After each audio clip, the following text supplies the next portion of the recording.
Thank you. বিজেপিকে নিয়ে ঘুরে বেরিয়েছে, বিজেপির ক্যান্ডিডেটকে নিয়েছিল সব জায়গায়।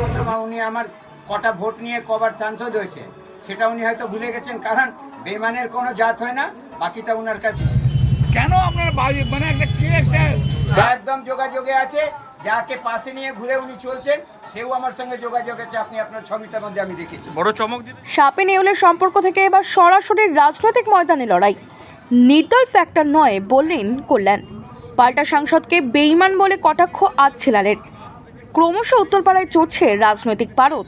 এই বিধানসভায় চতুর্মুখী লড়াই চলছিল, তার সঙ্গে যোগ হলো আরও এক। ইতিমধ্যে নির্দল প্রার্থী হিসেবে মনোনয়ন জমা দিয়েছেন তৃণমূলের প্রাক্তন পঞ্চায়েত প্রধান আচ্ছিলাল যাদব। আজ রবিবার সকালে উত্তরপাড়ার শিবতলা লেনে তৃণমূলের ইস্তেহার প্রকাশে এসে শ্রীরামপুরের সাংসদের মুখে আবারও আলোচ্য সেই আচ্ছিলাল যাদব। শ্রীরামপুরের সাংসদ কল্যাণ বন্দ্যোপাধ্যায় বলেন, ও যদি আমাদের কাছে ফ্যাক্টর হতো তাহলে ও মুখ্যমন্ত্রী হয়ে যেত।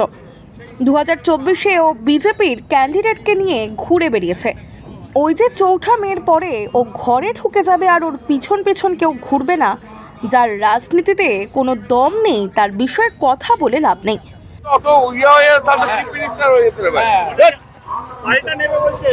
আরে পাল্টা কেন, সোপাল্টা অনেক পাল্টা অনেক নিয়েছে। 2024-এ বিজেপিকে নিয়ে ঘুরে বেরিয়েছে, বিজেপির ক্যান্ডিডেটকে নিয়েছিল সব জায়গায়। নিতে বলুন না পাল্টা, যা পাল্টা পারে নেবে, কিন্তু ওই যে ভোট মেয়ের পর ঘর ঢুকে যাবে, বাজারে কেউ ওর পিছন পিছন ঘুরবে না। আচ্ছা, আমি অনেকটা বেগ পাইয়ে দেবো। আরে ধর ছাড়ুন তো, কেন আপনারা মানে একটা দাম নেই, কিছু নেই, দইয়ে নেই, তার পিছন জন্য আমাকে কমেন্ট। পাল্টা আচ্ছিলাল যাদব বলেন, উনি তো সভ্য মানুষ, উনি ওনার সভ্যতার পরিচয় বারবার দেন। নির্দলে আমি দাঁড়িয়েছি, 4 তারিখের পরে কে ঘরে ঢুকে যাবে আর কে কাকে ঘরে ঢোকাবে সেটা বোঝা যাবে। সারা জীবন আমি তৃণমূলের জন্য করেছি, আর উনি আমার কটা ভোট নিয়ে কবার সাংসদ হয়েছেন সেটা উনি ভুলে গেছেন। কারণ বেঈমানের কোনো জাত হয় না। বাকিটা ওনার কাছ থেকে আপনারা জেনে নেবেন। উত্তরপাড়ার মানুষ ঘরের ছেলেকেই ভোট দেবে, কোনো কালীঘাট, আসানসোল বা কল্যাণী থেকে আসা মানুষকে নয়। ওনার দলের কর্মীরা যারা আজকে ওনার পাশে ঘুরছেন তারাও আমার সঙ্গে যোগাযোগ রাখছেন। উত্তরপাড়ায় নতুন চমক আসতে চলেছে। তারিখের পর কি বলবেন? নিশ্চিতভাবে উনি তো সভ্য মানুষ, উনি নিজের সভ্যতার পরিচয় সবসময় দেন। নির্দলে ঘরে ঢুকে যাবে, ওনাকে ঢুকিয়ে দেবে, এটা তো শুধু 4 তারিখ, আর 4 তারিখের পরেটা বোঝা যাবে।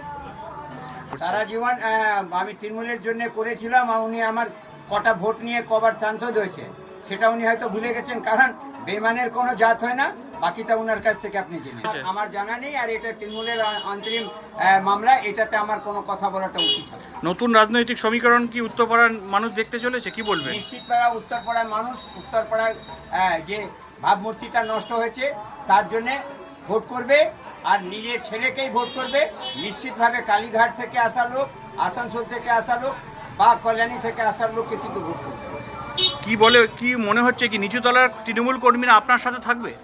নিশ্চিতভাবে থাকবে, শুধু তৃণমূল নয়, সব দলেরই নিচুতলার কর্মী যারা আছে, যাদের মনে হয়েছে যে কর্মীদের অপমান হচ্ছে, তারা কিন্তু সব আমার সঙ্গে থাকবে। আপনার সাথে যোগাযোগে থাকছে তারা? একদম যোগাযোগে আছে, যাকে পাশে নিয়ে ঘুরে উনি চলছেন সেও আমার সঙ্গে যোগাযোগ আছে। আপনি আপনার ছবিটার মধ্যে আমি দেখেছি। বড় চমক দিতে চলেছেন? চমক, নিশ্চিতভাবে চমক।